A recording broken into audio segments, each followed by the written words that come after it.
All right, my darlings, just when you thought you were going to have a day without hearing from me, your favorite teacher, surprise, here's a lecture. It's part two of what we worked on yesterday.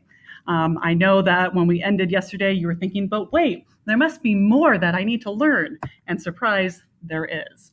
So today we're going to talk a little bit about the organization, as well as some information about the committees that are in each house or each chamber of Congress.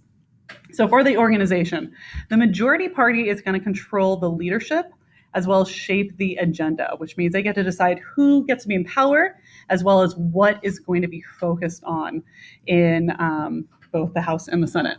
So in both chambers, the entire body, all of the members, they elect the leader of their chamber, who will then nominate other leaders. So all 435 members of the House, they are going to elect their leader. All 100 members of the Senate, they will elect their leader. And in turn, that leader will then nominate and put other people in power. In the House of Representatives, the leader is known as the Speaker of the House, which, spoiler alert, is a woman named Nancy Pelosi. She is third in line to the president, which is pretty exciting. In the Senate Majority Leader, the name of their leader, and it is currently a man named Mitch McConnell, who's actually been the Senate Majority Leader for many years now. The Majority Party will also elect the whip, and the whip like whatcha, and whip, they're known as a floor leader. So they are essentially the assistant to the majority leaders. So there's whips in the House, and they are the assistant to the Speaker of the House, and there are whips in the Senate. They're the assistant to the Senate Majority Leader. Now, where did this name come from? It's not actually named after like a whip, like something you whip with.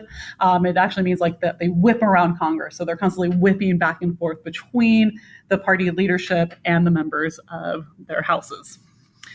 The majority party, what else do they get to do? They also control what topics will be debated, as well as what bills are reviewed. So right now, the House of Representatives, it is Democratic majority, so that means we're going to see bills that align with Democratic values. For example, the Green New Deal Act that was just proposed last week. In the Senate, it's Republican control, so we're going to see bills that align much more with Republican values, regulating less, et cetera, et cetera. The parties will also determine which of their members sit on various committees, which we'll talk more about next slide. But basically, this means that the majority party, they get to nominate the heads of the committee, which is a really powerful position. If you're the head of, the Senate Foreign Relations, or if you're the head of Ways and Means or Appropriations, that's a lot of power. You get to determine a lot of what is going to happen in Congress and in our government. So it's a very powerful position that the parties get to determine which of their members will sit. They nominate the heads of the committee. While they're thinking the heads of the committee, they also often refer to the seniority system. So a lot of times you'll get the longest serving members will become committee chairs. And because this is a position of power, it's a well-regarded, highly regarded position, et cetera. It's often given to, kind of these long-serving committee members. Okay. Oh, one final thing, looking at this right here. These are the freshman members. So these are all the Democrats in the House. Oh, just kidding. These are all the Democrats in the House. These are all the Democrats in these are the Republicans in the House. You'll notice that with the exception of these two ladies right here, it's pretty much all white men. And here are the 3 freshman women in the Senate, and here are the 7 freshman men and women in the Senate for the Republicans. So you can see some interesting differences between the Republicans and the Democrats. All right, here's a cool chart. I want you to draw it out. Just kidding, but just something to note. So basically everyone elects this guy, and then they elect everyone else. And actually, I'm not saying this guy pejoratively. I really mean this guy because you've never actually not had a man in these positions. In the House, everyone elects the Speaker, this person, and then they elect everyone else. All right, let's talk a little bit about committees. What is the purpose of the committee? Purpose of the committee allows members to focus on different issues in small groups, which makes sense because all these members of Congress, they all come in with different diverse backgrounds. Think about it, Congress, they're working on laws that address all the concerns in our wonderful country. And obviously, everyone cannot do everything. That would be crazy and super inefficient. So instead, members focus on different committees that kind of align with their backgrounds. So people that come in with a strong business background, they're going to work on budget and ways and means and appropriations. People that have a strong foreign service background, they're going to work on foreign relations, et cetera, et cetera.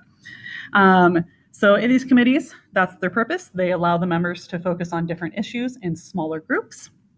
The committees, they also will select specific bills to be reviewed and also amend those bills as needed. So if you look down here, this fun little diagram I have here, bills are proposed by all sorts of different people, representatives, legislators, other people, the president. And then what's going to happen is it's going to go to a specific committee. So if it's a foreign relations bill, it's going to go to a foreign relations committee. When it makes sense to send it over to the agriculture committee because they wouldn't know what to do with it.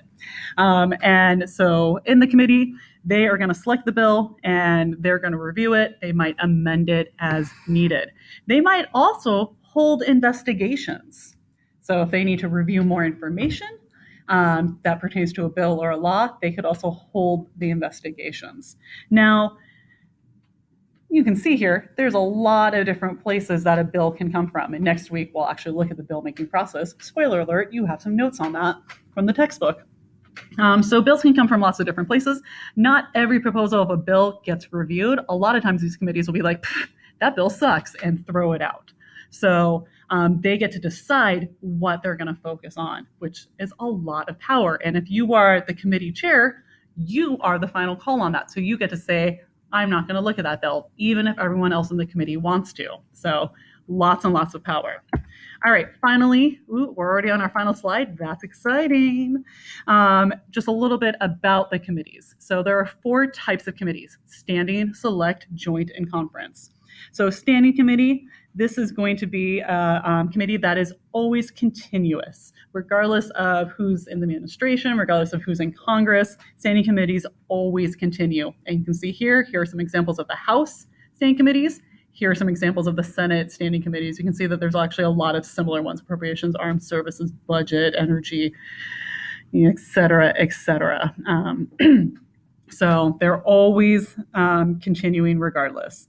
Majority party in control gets to select the chair of these committees. These are the most powerful committees because they're continuous. So the people that get to control these have the most power in Congress. And the majority party controls and selects, the majority party in control selects the chair of these committees, which are a really big deal. Some examples of some of the most powerful standing committees: Budget Committee, Foreign Affairs, and Rules Committee. So some examples would be Budget, Foreign Affairs, and Rules. Now, a Select Committee is a committee that's formed temporarily to focus on a specific issue. So it's formed temporarily and it's focused on a specific issue. Once that specific issue is addressed, it then goes away. So, for example, the Russia investigation, looking at how Russia has infiltrated our election cycle, that's a select committee, because ideally Russia will not continuously infiltrate, although at the rate they're going. And then when that need is no longer needed, then that committee will go away. So they're temporarily formed. A joint committee, this is a committee that's formed from members of both parties. So you see that with the Democrats and the Republicans, and they're going to study specific issues that pertain to both of them. So these are kind of broader based, more bipartisan issues potentially. And then finally, a conference committee. Conference committee is formed to write the final wording when both chambers pass similar bills that need to be reconciled.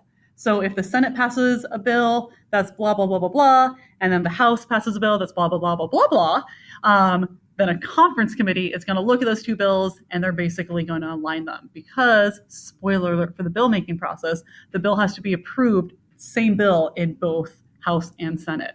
So if it's slightly different in the House and slightly different in the Senate, it needs to be kind of aligned. So that's what the conference committee. So they're formed to write the final wording with both chambers pass bills that are similar and need to be reconciled.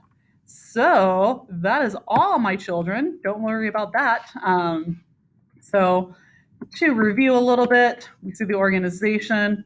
It basically comes down to the Speaker of the House and the Senate Majority Leader. They get to put everyone in power.